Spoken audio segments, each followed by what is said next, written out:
हाँ जी बच्चों, ध्यान से देखो। मैं आपको कविताओं का सरलार्थ जैसे करते हैं वो समझाने जा रही हूँ। ठीक है, आप ऊपर देखेंगे काव्य सौंदर्य शब्द लिखा है। काव्य सौंदर्य या काव्य सरलार्थ सॉरी लिखा है। ये हमने किसी भी कविता के ऊपर कोई पंक्तियाँ आ जाती हैं, कोई भी पंक्तियाँ आती हैं तो हम उसका सरलार्थ कैसे लिखेंगे। किसी भी सरलार्थ को लिखने के लिए हमारे पास 5 स्टेप होते हैं। पहला होता है संकेत। संकेत हमें क्यों डालना होता है? क्योंकि पेपर में जब भी कोई चीज़ आती है तो 2 सरलार्थ आते हैं, 2 कविताओं की पंक्तियाँ लिखी जाती हैं और उसमें कहा जाता है कि आप उन दोनों में से किसी भी एक सरलार्थ का आप सरल हिंदी लिखें, किसी भी कविता की पंक्तियों की हिंदी लिखें। तो उन दोनों में से आप कौन सा करने जा रहे हो, तो उसके लिए हमें संकेत देना पड़ता है। तो उसके लिए क्या होता है, यहाँ मैंने एक ब्लॉक लगवाया है, उसके अंदर है आपको लिखना प्रथम शब्द। जो भी पहरा आप चुनोगे उसके अंदर आपको प्रथम शब्द लिखना उस भी पंक्तियों का, और फिर उसके बाद डैश डैश डालते हुए अंत में लिखना अंतिम शब्द। आपको ये लिखना नहीं है कि प्रथम लिखना हो, ऐसा नहीं। जो भी आपको ऊपर पहरा दिया गया हो कविता का, उसका पहला अक्षर और फिर उसके अंत वाला अक्षर, कि मैं यहाँ से शुरू होने से लेकर यहाँ ख़त्म होने तक का मैं सरलार्थ करने जा रहा हूँ या जा रही हूँ। क्लियर?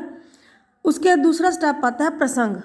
प्रसंग को लिखने के लिए हमें 3 चीज़ों की ज़रूरत होती है, हमें 3 चीज़ें ज़रूर लिखनी चाहिए। एक होता है पुस्तक का नाम, कि आपकी कौन सी पुस्तक में से वो पंक्तियाँ हैं। दूसरे स्टेप पर होता है उसके कविता का नाम, कौन सी कविता है। तीसरा होता है उसके लेखक, उसके कवि, उसके रचयिता। इसलिए कवि होंगे, लेखक होंगे, कवित्री होंगी, लेखिका होंगी, वो उसमें पजल ना हो जाए, इसके लिए मैंने एक कॉमन शब्द का प्रयोग किया, रचयिता। इसको लिखने का तरीका देखो, र च य को छोटी की मात्रा है तो रचयिता। तो इसके लिए हमें पंक्तियाँ रट लेनी है कि प्रस्तुत पंक्तियाँ। मैंने पंक्तियाँ भी इसलिए शब्द डाला है ताकि आपको ये कन्फ्यूज़न ना रहे कि गद्यांश आएगा या पद्यांश आएगा, क्योंकि कई बार पाठों की लाइनें भी आ जाती हैं। इसलिए कॉमन सा शब्द चुन लिया, चाहे पाठ की लाइनें आ जाएं या कविता की लाइनें आ जाएं, उसके लिए आपने शब्द यूज़ करना है पंक्तियाँ। प्रस्तुत पंक्तियाँ हमारी हिंदी की पाठ्य पुस्तक, पाठ्य पुस्तक मतलब पढ़ने वाली, जो हमारे पाठ्यक्रम में लगाई गई है। कौन सी पुस्तक का नाम है? पहला तो क्लियर है, क्षितिज भाग 2। क्षितिज भाग 2 में से ली गई हैं। ये पंक्तियाँ डैश की हैं। डैश इसलिए छोड़ा है क्योंकि आपको उन पंक्तियों को पढ़कर देखना है कि कौन सी कविता की पंक्तियाँ हैं। तो इस डैश में आपको उसकी पंक्तियाँ, उस कविता का नाम भरना है। पेपर में आएंगी जो लाइनें, उसको देखकर लिखना है, सोचना कि कौन सी कविता में से आई है, तो कविता का नाम यहाँ आएगा। उसके बाद इसके रचयिता, रचयिता मतलब कवि कौन है या कवित्री कौन है, लेखक या लेखिका कौन है। उसके बाद उस कवि या कवित्री का नाम आएगा यहाँ। इसके रचयिता डैश हैं। डैश इसलिए डाल दिया ताकि आप याद करके इसमें भर सकें। समझ आया? तीसरा नंबर आता है सरलार्थ का। सरलार्थ के अंदर शब्द क्लियर ही है, सरल जमा अर्थ। अगर संधि विच्छेद करें, सरल अर्थ।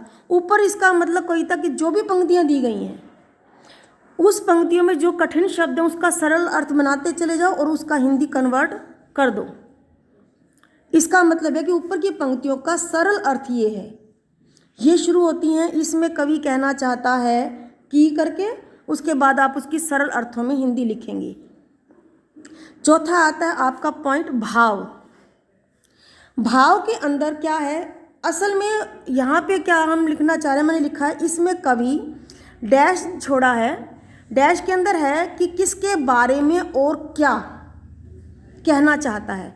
अब आपने यहाँ लिखना नहीं है कि किसके बारे में, ये आपको लिए डैश छोड़ा है कि अब कम पंक्तियाँ देखेंगे, उस पंक्तियों के अंदर आपने सोचना है कि कवि ने इस पंक्तियों में किसके बारे में बताया है और क्या कहा है। जैसे मान लो कोई प्रकृति की बात हो तो आप लिख सकते हो कि इसमें कवि प्रकृति के बारे में कहना चाहता है कि प्रकृति अति सुंदर है, भिन्न भिन्न रूप बदल रही है। समझ आया? तो हमने उसके 2 चीज़ों का, अर्थात भाव के अंदर हमें 2 प्रश्नों का उत्तर देना होता है कि उन पंक्तियों में क्या बता रहा है और किसके बारे में बता रहा है कवि। इसलिए भाव में मैंने डैश डालकर उसके अंदर हिंट दे दिया है, इसको आप फिल करेंगे खालिस्तान को। समझ आया? उसके बाद है विशेष। विशेष के साथ मैंने नाम लिखे हैं विशेष, काव्य सौंदर्य, शिल्प सौंदर्य, क्योंकि ये जो विशेष शब्द है आगे जो क्लासेस बढ़ती हैं उसके नाम बदलते चले जाते हैं, तो इसको विशेष भी कहते हैं। काव्य सौंदर्य यानी कविता का सौंदर्य है, शिल्प सौंदर्य उसके अंदर भाषा वगैरह जो इसमें क्या परिवर्तन है, कितना सुंदरता डाली गई है, तो ये 3 नाम इसके लिए उपयुक्त हैं। कोई भी नाम आ सकता है, पेपर में भी आ सकता है। इसका शिल्प सौंदर्य लिखिए, इन पंक्तियों का काव्य सौंदर्य लिखिए, या इन पंक्तियों का आप विशेष लिखिए। इसके 5वें पॉइंट में मैंने आपको एक 5 पॉइंट ऐसे लिख दिए हैं जिससे आपके 5 पॉइंट तो बनेंगे ही बनेंगे, बस थोड़ी सी बुद्धिमत्ता का प्रयोग करना है। जैसे कि भाषा, पहला पॉइंट है भाषा का।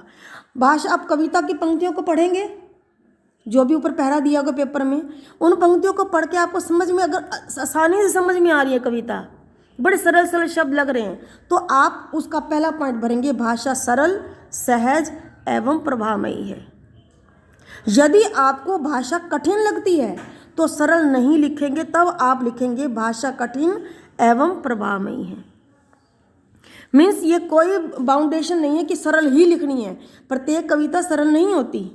बहुत से कवि ऐसे हैं जो कठिन भाषा का प्रयोग करते हैं, तत्सम शब्दों का प्रयोग करते हैं, तो अगर सरल लगे तो सरल लिखेंगे, यदि कठिन लगे तो कठिन लिखेंगे, लेकिन लिखेंगे भाषा में से इन दोनों में से कोई एक लाइन। ये नहीं कि आप दोनों लिख दो, सरल भी लिख दो कठिन भी लिख दो, ऐसा नहीं होता। या तो कविता सरल होगी या कविता कठिन हो गई, लेकिन वो प्रभावमयी जरूर होगी। समझ आ रहा है? तो भाषा वाले पॉइंट में इन दोनों में से कोई एक पॉइंट आएगा। दूसरा पॉइंट आता है शब्द का। अब शब्द कैसे हैं? ये कॉमन है, क्योंकि तत्सम कोई ना कोई संस्कृत शब्द भी होते हैं, तद्भव हमारे हिंदी के शब्द भी आ जाते हैं, ये दोनों का मिक्स हमेशा आ जाता है, क्योंकि अगर देशज भी शब्द आ जाए तो भी कहीं ना कहीं तद्भव में जुड़ा आ जाता है।